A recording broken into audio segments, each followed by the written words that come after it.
Welcome back, I'm the Watcher, and on this video we're reviewing a Explorer 2, one of my favorite watches. I still think they're undervalued right now with all the crazy prices going on. This is the reference 16570, so this is one of the earliest examples. It was a 22-year production run. That's very long for Rolex. So in this reference, there's different categories, and we're going to talk about that. I have reviewed one of these with the Swiss-only dial, so if you want a little bit more modern, no patina, I recommend that review. But this is my second one on this piece, and I really love it. So we're going to flip it around, and I will talk about it. Before I do so, though, I want to keep announcing my Chanel chain giveaway. I'm going to be giving this out as soon as we hit 1,000 subscribers. So if you want to be entered, there's the 4 steps in the description below. First, flipping ourselves around, you'll notice I put it on an Everest strap just to show you the versatility.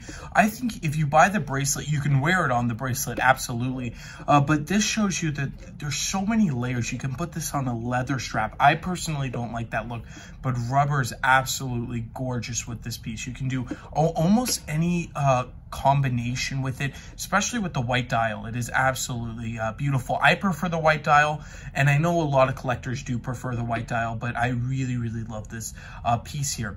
So you'll notice that this is different from any other Rolex right away by looking at it. It's a GMT, but it is not like the GMT Master. You have a special complication in the watch. It is a independent hour hand. Let me show you. So it's a smaller crown than Submariners and other pieces from Rolex collection, and you pop it out to the first position, and you'll notice the seconds did not hack, but you can move the hour hand. So I just showed you right there. You move it back and forth, and I will show you when the date changes. So the date is very good, and it goes back there. So this is what you would use to change the time. So there is no actual quick set on this piece. You would use the hour hand. I prefer that. I think a lot of people prefer that too, just because it's very easy for travelers, and most of the time you don't need to switch through the days. If this is an everyday piece, which I think it really certainly can be an everyday, then you really don't need that. You might have to change to New York time or something. And the GMT hand will tell you your home time. Now I have it on military time just for the review, as you can see. But there is other ways to put it. You can put it in New York, Hong Kong, wherever you want to go. And then when you pull out the stem foley, then you can move everything. As you can see, it's on military time now, so it's really it functions well. I know that there's a lot of complaints with the caliber 3-1-85, but they say it's a little iffy. I think it still works very fine. I think it's a beautiful piece.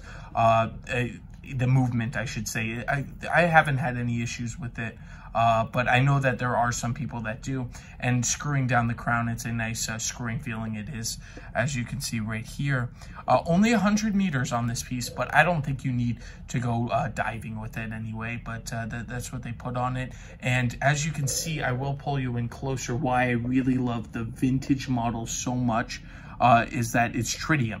So you see the T, and then that means tritium, and they have this cream, gorgeous looking. The patina's literally perfect on this watch, in my opinion. And you see this like tropical the patina. It's a cream, and it's really beautiful. And I think it's one of the greatest watches ever, especially with the tritium, just because it's such value in the market, and you get so many beautiful patinas. You get and really gorgeous pieces. And as you can see here, this one has aged really well. Other things to note, that this is one of the last ones in the Rolex collection to the bezel's a fixed bezel. It is not movable, and Rolex says that it's the only one that does that. I think it's fine for the watch. I like it. I prefer it has its own aesthetic. And the big thing about this watch is this year, I'm filming this in 2021.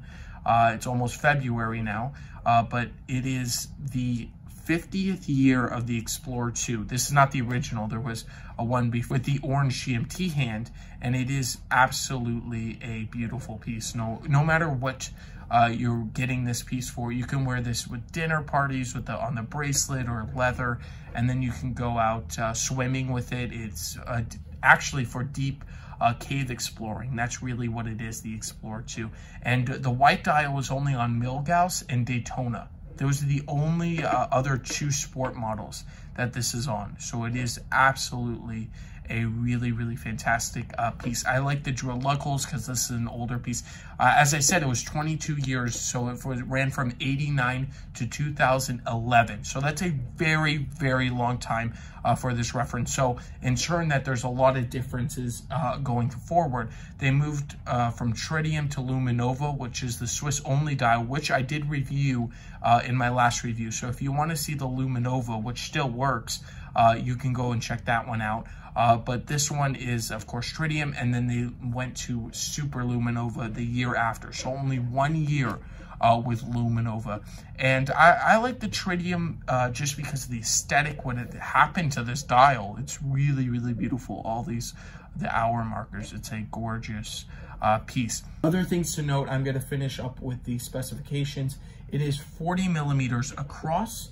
It is 46 millimeters lug to lug, and it is 12.2 millimeters thick. So the watch wears, I definitely like this better than the 42. I think a lot of people agree. I'm just not a fan of 42. I think 40 is my max with this type of case, and I really can't go over. And I don't have a tiny wrist. I put on, I always contrast my watch with I have a quartz Tag Heuer on. This is actually what started me on the journey. I had a Nixon originally, and then I got this. So